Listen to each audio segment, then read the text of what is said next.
نحمده ونصلي على رسوله الكريم بسم الله الرحمن الرحيم. We greet you from my sitting room. It's a very bright and sunny day here in the Caribbean island of Trinidad with Assalamu alaikum wa rahmatullahi wa barakatuh. So we greet you with the greeting that I learned when I was in Egypt, Ramadan Kareem. And the response is Allahu Akram. It is the first day of this blessed month of Ramadan. I don't know whether I will live to see another Ramadan. You don't know whether you would live to see another Ramadan. There's a great war around the corner. We don't know when it'll take place. And so let us pray to Allah that we may be blessed in this Ramadan with the blessings of Ramadan, most important of all of which is forgiveness for sins. If we are to qualify for forgiveness to sins, we must fulfill our duties. Our duties of Ramadan are, first of all, to fast in blessed Ramadan. There are some of you who are already fasting, and may Allah accept your fast. You know who you are. And those of you who will now commence the blessed fast of Ramadan, we ask you to, in Ramadan, you are staying away from food, which is halal. You're staying away from drink, from water, which is halal. You're staying away from your wives, which is halal. You're staying away from all these things for Allah's sake. You're fasting for Allah. Allah is teaching you, if you can fast for me, why can't you live for me?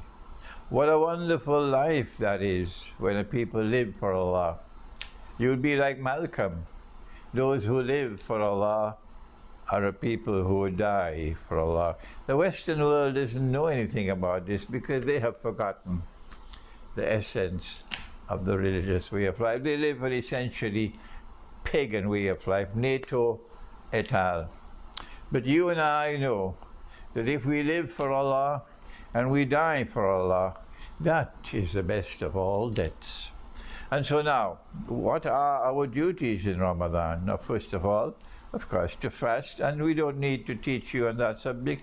There are so many others who will teach you how to fast in Ramadan. Don't fill your plate with food.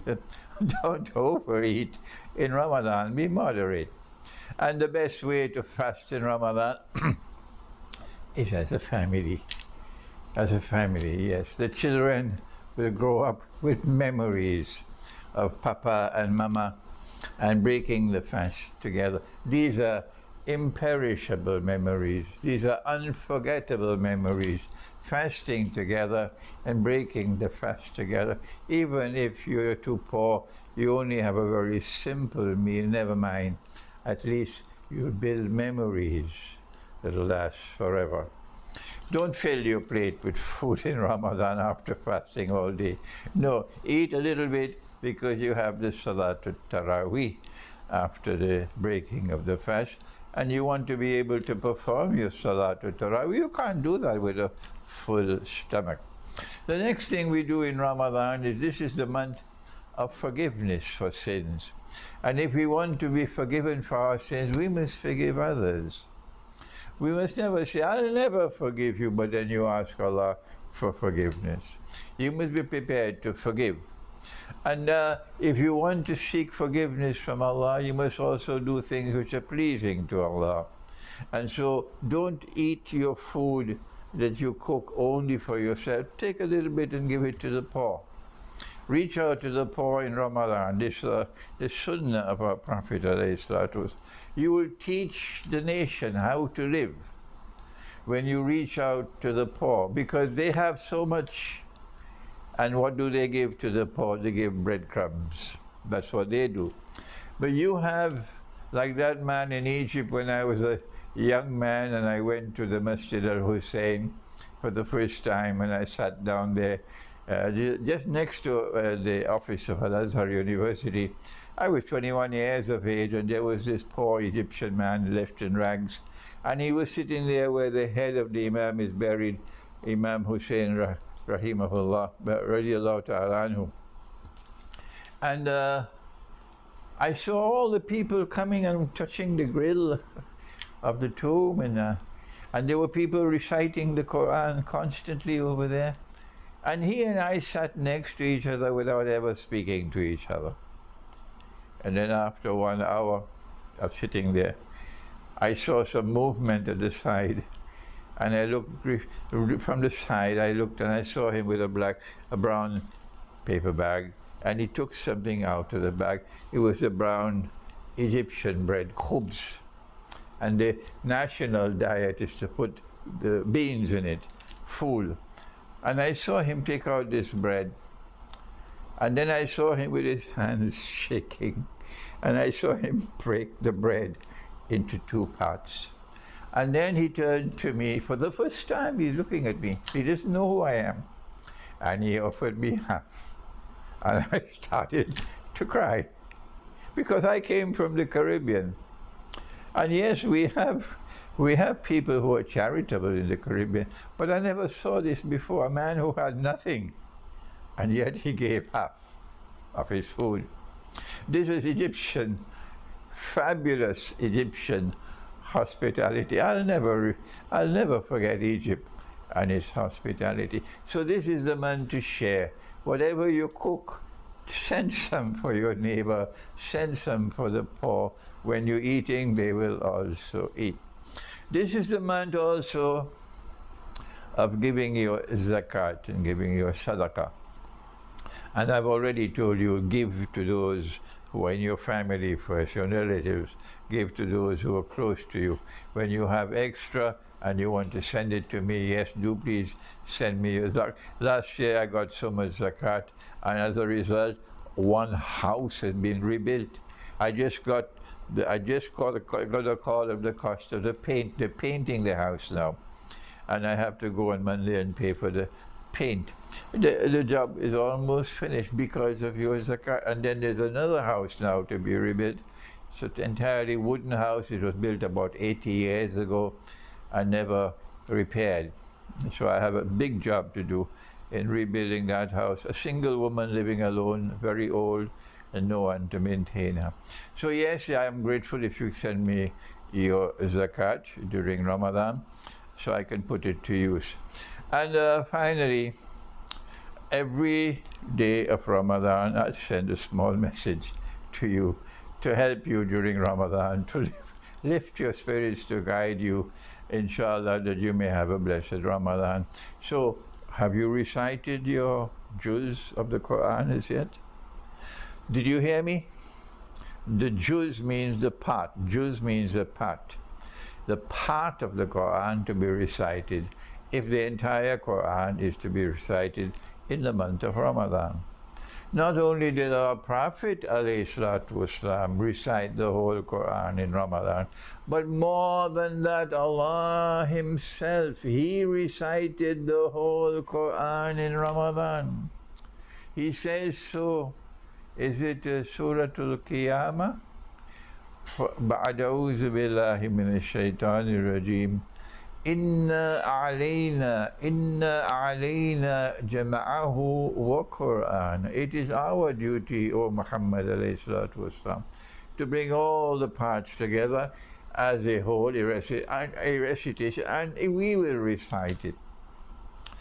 فَإِذَا قَرَأْنَاهُ, and when we have recited it, we, Allah, when we have recited it, فَاتَّبِعْ Quran, you must follow that way of recitation. The others, leave them. They do what they want, but you will follow the way that Allah gave. And I have given that in my book, The Quran and the Moon. Take some time this Ramadan and recite and read that book, The Quran and the Moon. You will know what is the first juz. On the first day of Ramadan, you have to recite your first juz or first part. On the second day, you recite the second. On the third day, you recite the third, and so on. So what is the first juz? That part of the world of Islam which has lost the capacity to think and who refuses to learn anything from me, they would recite from the first 141 verses of Surah Al-Baqarah, and they call that's enough for them for one day. And so they chop the Quran. And they would not learn, they cannot learn, they will not learn. They're people deaf, dumb, and blind. But you are different. Allah has prohibited the chopping of the Quran. The verse is in Surah Al-Hijr. We don't have the time to recite it for you now. It's a very short video. So you will not chop Surah Al-Baqarah, not at all. They want to do it, let them do it. They want to listen, they would not listen to us, leave them. Recite the whole of Surah Al-Baqarah on this, the first day. If you have not done it, try to do it before you sleep. The Prophet ﷺ would not sleep unless he has finished his juz for the day. Me, sometimes I am just too tired and too busy for the whole day, so it does not happen regularly. Off and on, I would sleep without having recited my juz. And then I'll wake up 2, 3 in the morning and I'll recite the juz that I should have recited before sleeping. This does not happen often. So on the first day of Ramadan, this is the first day, please, I beg of you, recite the whole of Surah Al-Baqarah before you sleep. What's the best time to recite the Quran? Allah says, Inna Quran al-Fajr kana mashhuda. The best time is that time which is witnessed, which is the time of Fajr. So if you're a man, before you go to the masjid for Salatul Fajr, or after you come back, you recite Surah Al-Baqarah. One last thing before we end. The Quran is absolute truth. No hadith has the status of the Quran. The whole ummah of the Prophet ﷺ combined do not have an opinion equal to the status of the Quran. When do we stop eating? What is the time when the fast begins? Is it a time when there is no light in the sky at all? The place is dark and the siren goes, or some piece of paper tells you this is the time to stop eating? That's my question to you. Did you hear the question? Is it a piece of paper who will tell you when to stop eating? Is it a siren? Is it the azan from the masjid which will tell you when to stop eating? When does the fast come in? It is the Quran, it is the Quran, it is the Quran which must tell you when to stop eating. And as Allah says in the Quran, He says, Kulu washrabu, continue to eat, continue to drink, hatta, until when? يَتَبَيَّنَ لَكُمُ الْخَيْطُ الْأَبْيَضُ مِنَ الْخَيْطِ الْأَسْوَدِ مِنَ الْفَجْرِ. Continue to eat and continue to drink until the light of the day is clearly distinct from the darkness of the night. If you cannot see any light at all in the sky, you can continue to eat, even if they're calling the azan in the masjid. Leave them in their folly. The Quran is absolute truth. How many times must I repeat that before the angel comes to take me away from this world? The Quran is absolute. Innahu lahaqqul yaqeen. This is absolute truth. No hadith can stand up to this. And so you are allowed to eat and drink until the light of the day is distinct from the darkness of the night. This is the ta'weel, this is the interpretation of the verse given by Prophet Muhammad, Allah's blessings be upon him. And so I pray for you, my students, those who are viewing the video, I pray for you that Allah might bless you in this Ramadan. And may Allah answer your du'as in this Ramadan. May Allah accept whatever you give in charity this Ramadan. May Allah accept your fasting in this Ramadan. May Allah accept your Salatul Taraweeh in this Ramadan. May Allah accept your recitation of the Quran in this Ramadan. And may Allah forgive you and forgive me our sins this blessed Ramadan. Thank you. Wassalamu alaikum wa rahmatullahi wa barakatuh.